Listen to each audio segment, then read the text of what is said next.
नमस्ते साथियों।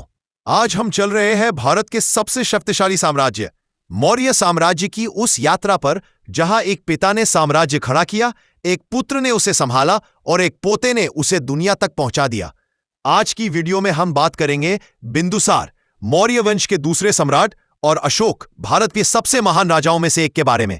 तो चलिए शुरू करते हैं। मैं हूं बिंदुसार, चंद्रगुप्त मौर्य का पुत्र।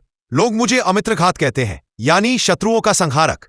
298 ईसा पूर्व में जब मैंने सत्ता संभाली तो साम्राज्य विशाल था, लेकिन चुनौतियां भी उतनी ही बड़ी थी।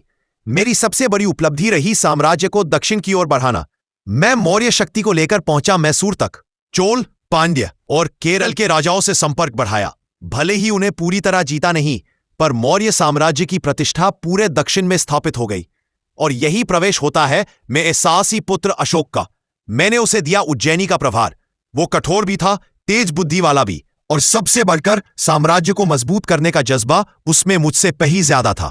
धार्मिक रूप से मेरा झुकाव आजीवक संप्रदाय की ओर था। इस संप्रदाय की स्थापना की थी मक्कली गोसाल ने। मेरे शासन में आजीवकों को काफी सम्मान मिला। मेरे दरबार में आए ग्रीक दूत दिमाकस, जिन्हें भेजा था सीरिया के राजा एंटियोकस प्रथम ने। यह था भारत और पश्चिमी दुनिया के बीच शुरुआती राजनयिक संबंधों में से एक। 273 मेरे जीवन का अंत हुआ और शुरू हुई मौर्य इतिहास की सबसे निर्णायक लड़ाई, सिंहासन की लड़ाई, जिसमें विजयी रहा अशोक। अशोक की मां का नाम था धर्मा, सुभद्रांगी। युवावस्था में वह कठोर, साहसी और निडर था। कुछ ग्रंथ बताते हैं कि उसने सत्ता पाने के लिए भाइयों को भी हटा दिया। शायद संख्या बढ़ा चढ़ाकर कही गई हो, पर उसकी महत्वाकांक्षा किसी से छुपी न थी। साल था 261 ईसा पूर्व, स्थान कलिंग। यह युद्ध इतना भयंकर था कि 1 लाख लोग मारे गए, 1.5 लाख बंदी बनाए गए। जीत मिली, लेकिन अशोक अंदर से टूट गया। यही था वह क्षण जब एक क्रूर राजा बदलकर दुनिया का सबसे दयालु शासक बनने की ओर बढ़ा। कलिंग के बाद अशोक ने अपनाया धम्म का मार्ग।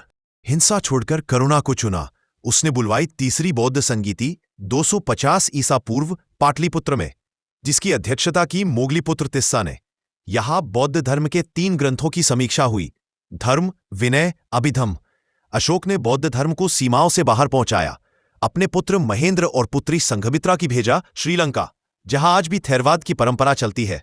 कश्मीर, गांधार, मिस्र, मैसिडोनिया तक अशोक ने शांति के संदेश भेजे।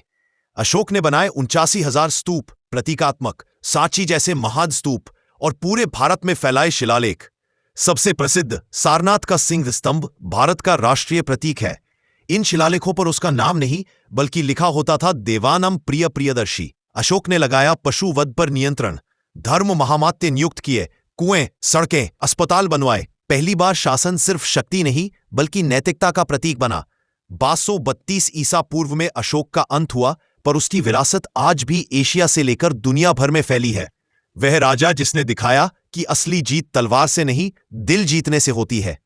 अगर आपको यह ऐतिहासिक यात्रा पसंद आई तो वीडियो को लाइक करें, चैनल को सब्सक्राइब करें और कमेंट में बताएं, क्या आप अशोक को इतिहास का सबसे महान शासक मानते हैं? अगली वीडियो में हम बौद्ध धर्म को एक ही वीडियो में पूरा समझेंगे।